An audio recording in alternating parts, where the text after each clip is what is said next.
My husband handcuffed me while his pregnant mistress tattooed ore on my face at our anniversary party. Until I found his hidden camera, now he's in a cell. The baby didn't survive the stress. Neither did she. My name is Colleen Marie Hartley. I was 34 years old when I learned that the man I had loved for 11 years wanted to destroy me in the most public way possible. And I mean destroy. Not divorce. Not leave. Destroy. The night it happened was supposed to be the happiest night of my life. Or at least that's what I thought when I walked into the rented ballroom of the Westbrook Country Club in our small Connecticut town, wearing a champagne-colored dress that cost me 3 months of savings. My husband, Gregory, had planned our 10th wedding anniversary party down to the last detail. He'd insisted on it. He'd been so attentive for months leading up to that night. Flowers every week, love notes in my lunch bag, telling me how beautiful I was. I should have known something was wrong. Gregory hadn't been that romantic since we were dating, but I wanted to believe it. I wanted to believe that after years of feeling like roommates, after years of him working late and being distant, he was finally coming back to me. I wanted to believe I still had my husband. I walked into that ballroom and saw all our friends. My parents were there, my sister Noelle and her husband Patrick, Gregory's business partners, neighbors, people from our church. Everyone was smiling. The room was decorated with white roses and fairy lights. There was a slideshow playing on a big screen. Photos from our wedding, our honeymoon in Italy, the house we bought together. Gregory came up to me with a glass of champagne. He was wearing the suit I loved, the navy blue one that made his gray eyes look almost silver. He kissed my cheek and whispered, "I have a surprise for you later." I remember laughing. I remember feeling so happy. The first hour of the party was normal, perfect, even. We danced. We ate. People gave toasts. My father made a joke about how Gregory better treat me right or he'd have to answer to him. Everyone laughed. Then Gregory stood up and clinked his glass. "I want to thank everyone for coming tonight," he said. 10 years. It's hard to believe, isn't it? A decade with this woman. He looked at me and I swear his eyes were cold. But I told myself I was imagining it. "I have a very special gift for Colleen tonight," he continued. "Something I've been planning for a long time, and I wanted all of you to witness it." The doors at the back of the ballroom opened, and she walked in. I didn't recognize her at first. She was young, maybe 25, with long dark hair and sharp cheekbones. She was wearing a red dress that hugged her body in all the right places, and she was pregnant, very pregnant, maybe 7 or 8 months along. I looked at Gregory, confused. Who was this woman? Why was she here? Gregory walked over to her and put his arm around her waist, possessively, the way he used to hold me. "Everyone," he said, "I'd like you to meet Valentina. She's the love of my life, and she's carrying my son." The room went silent. I couldn't move. I couldn't breathe. I just stood there, holding my champagne glass, feeling like the floor was opening up beneath me. My mother made a sound, a gasp, or maybe a cry. My sister Noelle was on her feet, her face white with shock, but I just stood there. "Gregory," I finally said, my voice shaking. "What is this? What's happening?" He smiled. It was the cruelest smile I'd ever seen. "What's happening, Colleen, is that I'm finally getting what I deserve, and so are you." That's when 2 men came through the door. I recognized one of them, Vincent, Gregory's college friend. The other one I'd never seen before. They walked toward me, and I took a step back, but I wasn't fast enough. Vincent grabbed my arms and twisted them behind my back. I screamed, but no one moved. Everyone was frozen, paralyzed by what was happening. I heard a click, and cold metal closed around my wrists. Handcuffs. "Gregory," I screamed. "What are you doing? Someone call the police. Help me." But no one moved. And then I saw why. The second man had pulled out a weapon. He was pointing it at my father, who had started to stand up. My father slowly sat back down, his face ashen. "No one moves," Gregory said calmly. "No one calls anyone. This is a private matter between me and my wife." My father looked at me, and I saw something I'd never seen in his eyes before. Helplessness. Fear. "Gregory, please," I begged. "Whatever I did, whatever you think I did, we can talk about this. Please don't do this." Gregory walked over to me and grabbed my face with his hand, squeezing my cheeks until my mouth puckered. "You think this is about something you did," he said. "This isn't about what you did, Colleen. This is about what you are." He let go of my face and stepped back. "Valentina," he said. "It's time." The pregnant woman walked forward. In her hand was something I didn't recognize at first. A small machine with a needle attached. A tattoo gun. "No," I whispered. "No, no, no, no, no." Vincent forced me down into a chair. The other man kept the weapon trained on my family. Valentina walked up to me, her belly brushing against my arm, and she leaned down close to my face. "Don't worry," she whispered, her breath hot against my ear. "This will only hurt a lot." She pressed the needle to my forehead. The pain was indescribable. It felt like fire and ice at the same time, like someone was carving into my skull with a hot knife. I screamed. I thrashed. But Vincent held me down, and the needle kept moving. I could hear my mother crying, my sister screaming. Someone was shouting Gregory's name, begging him to stop, but he just stood there and watched. When Valentina finally stepped back, I was sobbing. Blood was dripping down my face, into my eyes, onto my beautiful champagne dress. "Let her see," Gregory said. Someone held up a mirror in front of my face, and there it was, across my forehead, in crude black letters, "TBUH. I don't remember much after that. I remember screaming. I remember my sister breaking free and running toward me. I remember the police showing up somehow. Someone had managed to call them. I remember being put in an ambulance, my mother holding my hand, crying and telling me it was going to be okay. But it wasn't going to be okay. Nothing was ever going to be okay again. I spent 3 days in the hospital. The doctors did what they could, but the tattoo was deep. They told me it would take multiple surgeries to remove it, and even then there would be scarring. During those 3 days, I learned the truth. Gregory had been having an affair with Valentina for 3 years. 3 years. She was his secretary at the real estate firm he owned. owned. They'd been meeting at hotels, at her apartment, even at our house when I was visiting my parents. And the pregnancy wasn't an accident. Gregory had planned it. He wanted to start a new family with her, but he didn't want to just leave me. He wanted to humiliate me first. The police told me that Gregory had been planning this for months. He'd hired Vincent and the other man, a criminal named Douglas with a record as long as my arm, to help him. He'd paid for Valentina to learn how to use a tattoo machine. He'd rented the ballroom specifically because he wanted an audience. He wanted everyone we knew to witness my destruction. But here's the thing about Gregory. He was always arrogant. He always thought he was the smartest person in the room, and his arrogance was his downfall. On my 5th day in the hospital, a police detective named Rivera came to see me. She was a small woman with kind eyes and a no-nonsense attitude. "Mrs. Hartley," she said, sitting down in the chair next to my bed. "I have some news." I turned my head to look at her. My face was still bandaged. I couldn't look in a mirror yet. I couldn't face what had been done to me. "What news?" I asked. "Your husband," she said carefully, "had cameras installed in the ballroom." I blinked. "What? Hidden cameras? Multiple angles? He was recording the whole thing." My stomach turned. Why? Why would he do that? Detective Rivera's expression was grim. "We believe he intended to distribute the footage, perhaps online, perhaps to specific individuals. We're not sure of his exact plan, but the important thing is, Mrs. Hartley, we found the cameras, and we found the hard drive with the footage." I started to understand. "So you have evidence of everything, she confirmed. "Every moment, every word. Your husband's face, clear as day, orchestrating the entire thing. Valentina's face, the men he hired, the weapon, everything." I closed my eyes. Gregory had wanted to record my humiliation. He'd wanted a permanent record of what he'd done to me, but instead he'd handed the police a gift-wrapped conviction. "There's more," Detective Rivera said. I opened my eyes. "Valentina Martinez," she said. "She was arrested at the scene, along with your husband and the 2 men. She was processed and put in a holding cell. Valentina went into premature labor while in custody. The stress of the arrest, the situation. She was rushed to the hospital, but there were complications. My heart was pounding. I didn't know how to feel. This woman had tortured me. She had permanently disfigured me while I begged for mercy, but she was also pregnant. There was an innocent baby involved." "The baby?" I asked. Detective Rivera shook her head. "The baby didn't survive. It was too early, and Valentina's blood pressure was too high. The doctors did everything they could." I felt something twist in my chest. Despite everything, I felt a flash of grief. A baby. An innocent baby. "And Valentina?" I asked. Detective Rivera paused. "She didn't make it either. There was too much blood loss. She passed away early this morning." I stared at her. Valentina was dead. The woman who had held the needle to my face, who had whispered cruel words in my ear, who had been carrying my husband's child, she was gone. "Mrs. Hartley," Detective Rivera said gently, "I need to ask you something." "What? Do you want to press charges against your husband? Against the men he hired?" I laughed. It hurt my face, but I laughed anyway. "Yes," I said. "Yes, I want to press charges. I want them to rot in prison for the rest of their lives." And that's exactly what happened. But I'm getting ahead of myself, because this isn't just a story about what Gregory did to me. It's a story about what I did afterward. After I got out of the hospital, I went to stay with my sister Noelle and her husband Patrick. They lived in a small house in Mystic, about an hour from the town where Gregory and I had built our life together. I couldn't go back to that house. I couldn't face the memories. For the first few weeks, I barely left the guest room. I ate when Noelle brought me food. I slept when my body couldn't stay awake anymore. I stared at the ceiling and replayed that night over and over in my mind. Why had he done it? Why had he wanted to hurt me so badly? I kept searching for an answer, but I couldn't find one. Gregory and I had met in college. I was a junior studying journalism, and he was a senior in business school. He was handsome and charming and confident. He made me feel like the most special woman in the world. We got married 2 years after I graduated, and I gave up my dreams of being a reporter to support his career. I worked as his office manager while he built his real estate business. I cleaned his house. I cooked his meals. I rubbed his back when he was stressed. I did everything a good wife was supposed to do, and this was how he repaid me. The trial started 6 months later. I had to sit in that courtroom, my face still healing, and watch as the prosecutor presented the evidence against my husband. They played the video footage, every terrible moment, broadcast on a screen for the jury to see. I couldn't look at it. I kept my eyes down, but I could hear it. I could hear myself screaming. I could hear Gregory's voice, calm and cold, giving instructions. I could hear Valentina's whispered taunts. The jury watched in horror. Several of them were crying. Gregory's defense was pathetic. His lawyer tried to argue that he'd had some kind of mental breakdown, that he wasn't in his right mind, but the evidence showed months of careful planning. This wasn't a moment of insanity. This was calculated cruelty. The jury deliberated for less than 4 hours. Guilty on all counts: assault with a deadly weapon, conspiracy, kidnapping, aggravated assault causing serious bodily harm, and a dozen other charges I can barely remember. Gregory was sentenced to 45 years in federal prison. No possibility of parole for at least 30. Vincent got 20 years. Douglas got 25. His criminal history worked against him. When the judge read the sentences, I felt something I hadn't felt since that night in the ballroom. Relief. Justice. Gregory looked at me as they led him away in handcuffs. His eyes were still cold, still full of hatred, but I didn't look away. I held his gaze until the doors closed behind him. Then I went home to my sister's home, and I slept through the night for the first time in 6 months. But the story doesn't end there. You see, after the trial, I had to figure out what to do with my life. I was 35 years old with a scarred face and a destroyed marriage. I had no job, no home of my own, and very little money. Gregory's assets had been frozen during the trial, and what wasn't frozen was going to lawyers and restitution. I had to start over from nothing. The first thing I did was start the process of removing the tattoo. It took 8 surgeries over 2 years. The doctors were amazing. They used lasers and skin grafts and techniques I didn't even understand. By the end, the word was gone, but the scar remained. A raised pink patch of skin on my forehead that would never fully go away. But I learned to live with it. I learned to look in the mirror without crying. I even stopped wearing bangs eventually. The second thing I did was go back to school. I'd given up my dreams of journalism for Gregory, but I wasn't giving them up anymore. At 36, I enrolled in a graduate program for investigative journalism at Columbia. It was hard. I was older than most of my classmates. I had trouble concentrating sometimes. The trauma had left its mark on my mind as well as my face, but I pushed through. I graduated 2 years later with honors, and then I got a job at a small newspaper in Hartford, covering local politics. It wasn't glamorous, but it was mine. Something I'd earned. Something Gregory couldn't take away from me. But here's where the story takes another turn. 3 years after the trial, I got a phone call from Detective Rivera. "Mrs. Hartley," she said. I'd kept my married name, not because I wanted to, but because changing it felt like too much effort at the time. "I have some information you might want to hear." "What is it?" I asked. "It's about your ex-husband," she said. "Something has come to light. Something about the night of the attack." I felt my pulse quicken. "What do you mean? Can you come down to the station? I think it's better if we talk in person." I drove to the police station that afternoon, my mind racing with possibilities. What could they have found? Gregory was already in prison. What more was there to know? Detective Rivera met me in a small conference room. She had a folder in front of her, thick with papers. "Thank you for coming," she said. "Please, sit down." I sat. "Mrs. Hartley, do you remember the hidden cameras your husband had installed in the ballroom?" "Of course. We recovered all the footage at the time, or at least we thought we did. But recently, during a routine review of evidence storage, one of my colleagues found something." She slid a photograph across the table. It showed a small camera, no bigger than a button. "This was found in a different location at the country club, a location we didn't originally search. It was behind a vent in the women's restroom." I felt my stomach turn. "What?" "We analyzed the footage," Detective Rivera continued. "It captured conversations from that night. Conversations that took place before the attack." She opened the folder and pulled out a transcript. "This is a conversation between your husband and a woman named Christine Bellamy. Do you know that name?" I felt like I'd been punched in the chest. Christine Bellamy. Of course I knew that name. "She was my best friend," I said. "We grew up together. She was at the anniversary party." Detective Rivera nodded slowly. "Mrs. Hartley, I need to show you something, but I have to warn you, this is going to be difficult to hear." She handed me the transcript. I started reading. It was a conversation between Gregory and Christine. They were in the hallway outside the women's restroom, apparently unaware of the camera hidden behind the vent. "Gregory, is everything in place?" "Christine, yes. I told Colleen to touch up her makeup before the party starts. She'll be in the bathroom when Valentina arrives. By the time she comes out, it'll be too late for her to run." "Gregory, good. And you're sure no one suspects?" "Christine, no one. They all think I'm her loyal best friend. They have no idea." "Gregory, perfect. After tonight, we'll never have to pretend again." "Christine, what about the money?" "Gregory, it's already in your account. The first installment. You'll get the rest once the divorce is finalized, and I have access to her father's trust fund." "Christine, and what about us?" "Gregory, what about us?" "Christine, you know what I mean, Greg. We've been waiting for this for years. Once Colleen is out of the picture." "Gregory, one thing at a time. Let's get through tonight first." I stopped reading. My hands were shaking so badly I could barely hold the paper. "Christine, my Christine, the girl I'd known since kindergarten, the woman who'd been my maid of honor at my wedding, the person I trusted more than anyone except my own sister. She'd been in on it. She'd helped Gregory plan the attack. She'd helped him destroy me, for money, and for him." "Mrs. Hartley?" Detective Rivera's voice seemed very far away. "Are you all right?" I looked up at her. "How long?" I asked. "How long were they?" "We're still investigating," she said. "But based on other evidence we've recovered, it appears their relationship started before you and Gregory were married. They were involved throughout your entire marriage." I felt like I was going to be sick. "We believe Christine Bellamy was the one who introduced Gregory to Valentina," Detective Rivera continued. "She was using Valentina as a decoy, making Gregory think he was having an affair behind Christine's back, when in fact Christine was orchestrating the whole thing." "But why?" I asked. "Why would Christine want to hurt me? We were friends. We were sisters." Detective Rivera's expression was sympathetic but unreadable. "Mrs. Hartley, I can't answer that. All I can tell you is what the evidence shows. Christine Bellamy received $200,000 from your husband in the months leading up to the attack. She helped plan the logistics, and according to text messages we've recovered, she was supposed to marry Gregory after the divorce." I sat there in that conference room, feeling like my entire life had been a lie. Not just my marriage, my friendship too. Everything. "What happens now?" I asked. "We're charging Christine Bellamy with conspiracy," Detective Rivera said. "She'll be arrested today. I wanted to tell you before it hits the news." I nodded. I couldn't speak anymore. Christine was arrested that evening. It was all over the local news. "Woman arrested in connection with notorious anniversary attack." Her face was everywhere. Her smiling, innocent face that had fooled everyone, including me, for 30 years. Her trial was 3 months later. I had to testify. I had to sit in that courtroom again, look at another person who had betrayed me, and tell the jury what had been done to me. But this time, I wasn't afraid. This time, I was angry. Christine's lawyer tried every trick in the book. He claimed she'd been manipulated by Gregory. He claimed she was a victim too. He even tried to claim that the transcript was fake, but the evidence was overwhelming. The money transfers, the text messages, the video footage of her calmly directing me toward the bathroom while Valentina took her position. The jury deliberated for 6 hours. Guilty. Christine Bellamy was sentenced to 15 years in prison. When the verdict was read, she turned to look at me, and for the first time, I saw the real Christine, not the mask she'd worn for 3 decades. The real woman underneath. She was crying. "Colleen," she said. "Colleen, please. I'm sorry. I'm so sorry. I never meant for it to go that far. I loved you. You were my best friend." I stood up. "No," I said, my voice steady. "You didn't love me. You loved what you could get from me. You loved using me. And now you're going to spend the next 15 years thinking about what you did." I walked out of that courtroom and never looked back. But even that wasn't the end. See, after Christine's trial, I thought I finally had the whole story. Gregory had been cheating on me with Valentina, and with Christine. Christine had helped him plan the attack. Valentina had been a pawn in their game, ultimately dying for someone else's twisted plan. It was horrible, but at least I understood it. And then, 3 months after Christine's sentencing, I got a letter. It came to my apartment in Hartford. I'd finally moved out of my sister's house and gotten my own place. The envelope was plain white, with no return address. Inside was a single sheet of paper, covered in small, neat handwriting. "Colleen, if you're reading this, it means I'm gone. The doctors say I have a month, maybe 2. The pregnancy took too much out of me, they say. My body never recovered. I know you hate me. You have every right to. What I did to you was unforgivable, but I need you to know the truth before I die. Gregory didn't choose me. I was never the one he wanted. I was just convenient. A young, stupid girl who believed his lies. He told me he loved me. He told me we were going to have a family together. He told me you were evil, that you had abused him for years, that you deserved what was coming to you. I believed him. I was a fool. The night of the party, I didn't want to do it. I tried to back out at the last minute. I told Gregory I couldn't hurt you. Not like that. But he said if I didn't go through with it, he would have Douglas use the weapon on me instead. He said he would tell everyone the baby wasn't his. He said he would destroy me the way he was going to destroy you. So I did it. I held that needle to your face and I marked you forever, and I hated myself every second of it. The truth is, Colleen, Gregory never loved any of us. Not you, not me, not Christine. We were all just tools to him, means to an end. He wanted your father's money, and he wanted to punish you for being everything he wasn't. Kind, gentle, good. But there's something else you need to know. Something I discovered in the weeks before the party, when I was still trying to find a way out. Gregory has another family. Not Christine, not me, someone else. Her name is Patricia Hendricks. She lives in Buffalo, New York. She has 2 children with Gregory, a boy named Thomas, who is 8 years old, and a girl named Eleanor, who is 6. He's been supporting them for years with money from his business. Money that should have been yours. I'm telling you this because I want you to have all the pieces. I want you to know exactly who Gregory is and what he's done, and I want you to use this information to bury him. He thought he was so smart. He thought he could have everything. You, me, Christine, Patricia, and none of us would ever find out about the others. But he underestimated us. He underestimated you. Find Patricia. She knows things. Things that could put Gregory away for even longer than he already is. Things about his business. Things about where the money really went. I'm sorry, Colleen, for everything. I don't expect your forgiveness. I don't deserve it. But I hope that knowing the truth will help you find some peace. Valentina. I read the letter 3 times. Then I called Detective Rivera. Finding Patricia Hendricks wasn't hard. She was listed in the Buffalo phone directory. She lived in a small house on a quiet street with a minivan in the driveway and toys scattered across the front lawn. I didn't call ahead. I just drove there 5 hours from Hartford and knocked on her door. She answered with a baby on her hip. A baby. Not a toddler. A baby who couldn't have been more than 6 months old. I did the math in my head. Gregory had been in prison for over 3 years. This baby wasn't his. Can I help you? Patricia asked. She was a pretty woman in her late 30s, with tired eyes and a wary expression. My name is Colleen Hartley, I said. I'm Gregory's ex-wife. Her face went pale. May I come in? I asked. She stepped aside without a word. We sat in her living room while the baby played on a blanket at her feet. 2 other children, Thomas and Eleanor, I assumed were in the backyard, visible through the sliding glass door. How did you find me? Patricia asked. Valentina, I said. She wrote me a letter before she died. Patricia closed her eyes. I heard about her. About what happened. I'm sorry. About all of it. I'm sorry for what Gregory did to you. How long? I asked. How long were you and Gregory? 11 years, she said quietly. We met at a conference in New York. I didn't know he was married at first. By the time I found out, I was already pregnant with Tommy. 11 years. Gregory had been living a double life for our entire marriage. I wanted to leave him, Patricia continued, so many times, but he said he would take the children. He said he had connections, that he could make me look unfit. I was scared, Colleen. I know that's not an excuse, but I was scared. What did Valentina mean? I asked. In her letter, she said you knew things. About Gregory's business. About where the money went. Patricia's expression shifted. She glanced toward the window, checking on her children. Gregory was laundering money, she said, through his real estate business. He was working with some very dangerous people. I found documents once, hidden in a safe deposit box. Names, account numbers, transaction records. He didn't know I saw them, but I made copies. My heart was pounding. You have copies. I kept them, she said, as insurance, in case he ever tried to take the children. Patricia, I said, I need those documents. We could use them to I know, she said. I've been waiting for someone to ask. I was too afraid to go to the police myself, but if you'll be the one to bring them in, I'll give you everything. She went upstairs and came back with a thick manila folder. She handed it to to me. Be careful, Colleen, she said. Gregory made a lot of enemies, and he made a lot of friends in bad places. If you open this can of worms, there's no closing it. I took the folder. I'm not afraid, I said, and I meant it. The documents Patricia gave me were explosive. They showed that Gregory had been laundering money for a network of criminals spanning 3 states. Drug money, stolen goods, even funds from human trafficking operations. Gregory hadn't just betrayed me. He was a criminal, a monster. I turned the documents over to Detective Rivera. She brought in the FBI, and within 6 months, they had unraveled Gregory's entire operation. 15 more people were arrested. The criminals Gregory had been working with, the ones who thought they were protected, found themselves in federal custody. And Gregory, his original 45-year sentence was extended. The money laundering charges, the conspiracy charges, the RICO violations, they added another 60 years. Gregory would die in prison. He would never see the outside of a cell again. But there's one more thing I need to tell you. 1 year after the FBI investigation wrapped up, I got a call from the prison where Gregory was being held. Mrs. Hartley, the warden said, I'm calling to inform you that your ex-husband has requested a visit from you. I almost laughed. Why would I ever want to see him? He says he has information, the warden said. Information about something that happened before the attack. He says you'll want to hear it. I thought about it for 3 days. Then I drove to the prison. Gregory looked older. Prison had aged him. His hair was gray now, and his face was lined with wrinkles I didn't remember. We sat across from each other at a metal table, a guard standing nearby. Colleen, he said, thank you for coming. You have 5 minutes, I said. What do you want? He leaned forward. I know what you did, he said. I know you're the one who found Patricia. I know you're the one who gave the FBI those documents. So I underestimated you, he said. I always thought you were weak, soft, useless, but I was wrong. I didn't say anything. I want to make a deal, he said. You have nothing to offer me. That's where you're wrong. He smiled, and it was almost the old smile, almost charming. I have one more secret, Colleen. One more thing that no one knows, and I'll tell you what it is, if you do something for me. I stood up. Goodbye, Gregory. Wait, he said. Please, just hear me out. I paused. Your mother, he said. There's something you don't know about your mother. I turned around slowly. What about my mother? Sit down, he said, and I'll tell you. I sat. Before we got married, Gregory said, I did some research on your family. Your father's trust fund was a major attraction, of course, but I found something else. Something about your mother's past. My mother was a gentle woman, a retired school teacher. She'd never done anything remarkable in her life, or so I'd always thought. What are you talking about? I asked. Your mother wasn't always Helen Westbrook, Gregory said. That's not her real name. Before she met your father, she was someone else. Someone with a very different life. I felt a chill run down my spine. You're lying. Her real name was Helena Marchetti, Gregory said. She was born in Boston. Her father was a man named Anthony Marchetti. The name meant nothing to me, but something in Gregory's expression told me it should. Anthony Marchetti was a crime boss, Gregory said. One of the biggest in New England in the 1960s. Your mother was his only daughter. She ran away when she was 18, changed her name, reinvented herself, married your father, but her past never really went away. I stared at him. Why are you telling me this? Because, Gregory said, your grandfather didn't die of natural causes. He was murdered by his own men, and the money he left behind, millions of dollars, is still out there, hidden, and your mother is the only one who knows where it is. I stood up again. I don't believe you. Ask her, Gregory said. Ask your mother about Anthony Marchetti. Ask her about the money, and when she tells you I'm right, remember I'm the one who gave you this. I walked out of that prison and never went back, but I did ask my mother. I drove to my parents' house that weekend. My father was at a golf tournament, so it was just the two of us. We sat in the kitchen, drinking tea like we had 1,000 times before. Mom, I said, I need to ask you something, and I need you to tell me the truth. She looked at me with those gentle eyes. Of course, sweetheart. What is it? Who is Anthony Marchetti? The color drained from her face. For a long moment, she didn't say anything. Then she set down her teacup and folded her hands in her lap. Where did you hear that name? She asked. Gregory told me. She closed her eyes. I should have known. I should have known he would find a way to hurt us, even from prison. And then she told me everything. Her real name was Helena Marchetti. Her father was Anthony Marchetti, one of the most powerful crime bosses in Boston during the 1960s. She'd grown up surrounded by violence and corruption. When she was 18, she witnessed something terrible. Her father ordering the murder of a man who'd betrayed him. She'd decided that night that she couldn't be part of that world anymore. She'd run away, changed her name, moved to Connecticut, and started over. She'd met my father at a church social and fallen in love with his kindness, his simplicity, his goodness. She'd never told anyone about her past, not even him. And the money? I asked. Gregory said, there's money hidden somewhere. My mother sighed. My father was paranoid. He didn't trust banks. Before he died, he hid his fortune, millions of dollars in cash and gold, in a location known only to him and to me. He told me where it was as a way of controlling me, even after I left. He said if I ever told anyone, he would have me killed. But he's dead now, I said. He's been dead for decades. I know, she said, but I never wanted that money, Colleen. It's blood money. It was earned through suffering and death. I left it where it was and tried to forget it existed. I sat back in my chair, trying to process everything. How much? I asked finally. How much money are we talking about? My mother looked at me with sad eyes. $8 million,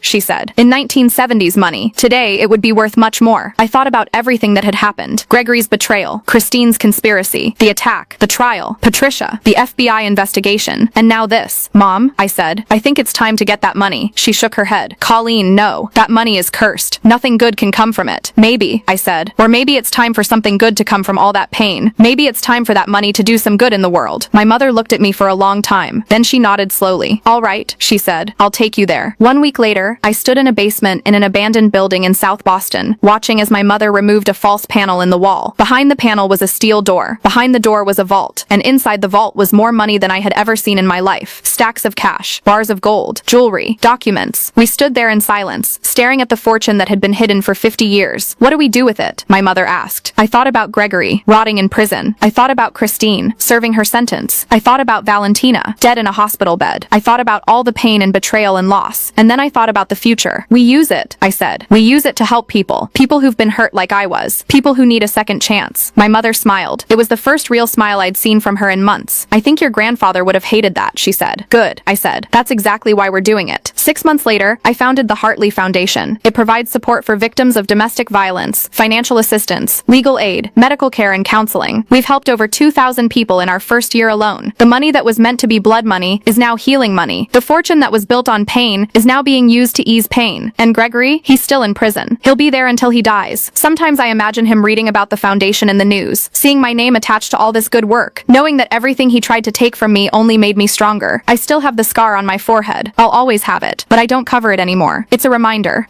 of what I survived, a reminder that I'm stronger than anyone ever thought I could be. My name is Colleen Marie Hartley. My husband tried to destroy me in front of everyone we knew. He failed, and now every day that I wake up, every person I help, every life I change, it's a victory. Not just for me, for everyone who's ever been told they weren't enough, for everyone who's ever been betrayed by someone they trusted, for everyone who's ever had to start over from nothing. We survive, we rise, we become something better than what tried to break us. That's my story, and I'm just getting started. But wait, there's one more thing I haven't told you. Remember how I said that Patricia had a baby when I visited her? A baby who couldn't have been more than 6 months old? I did the math back then. Gregory had been in prison for over 3 years. The baby couldn't be his. I didn't think much of it at the time. I assumed Patricia had moved on, found someone else. It wasn't my business, but last month I got a call. It was Patricia. Colleen, she said. Her voice was shaking. I need to tell you something. Something I should have told you years ago. What is it? That baby, she said. The one you saw when you came to my house. Her name is Grace, okay? Colleen, Patricia said. Grace isn't my daughter. I mean, she's my daughter now. I adopted her, but she wasn't born to me. I felt a strange sensation, like standing at the edge of a cliff. Patricia, I said. What are you saying? Grace was born in a hospital in New York, Patricia said. 8 months before you came to visit me. Her birth mother was a young woman who died in childbirth. The baby survived, but just barely. She was premature. The doctors didn't think she would make it. My heart was pounding so hard I could hear it in my ears. The baby's mother, I said. What was her name? There was a long pause. Valentina Martinez, Patricia said. Colleen, Grace is Gregory's daughter. She's also Valentina's daughter. The baby everyone thought had died. She didn't die. She survived. The room tilted around me. But the police, I stammered. Detective Rivera told me. There was a mix-up at the hospital, Patricia said. In the chaos after Valentina's death, the records got confused. Another woman's stillborn baby was recorded as Valentina's. By the time anyone realized the mistake, I had already found Grace. I had already taken her. How did you even know? Valentina reached out to me before she died, Patricia said. She knew about me. She knew Gregory had been lying to all of us. She asked me to take care of her baby if anything happened to her. She didn't trust anyone else. She said Gregory would never know. No one would ever know. I sat down heavily. Why are you telling me this now? I asked. Because Grace is 7 years old now, Patricia said. She's growing up. She's starting to ask questions about where she came from. And because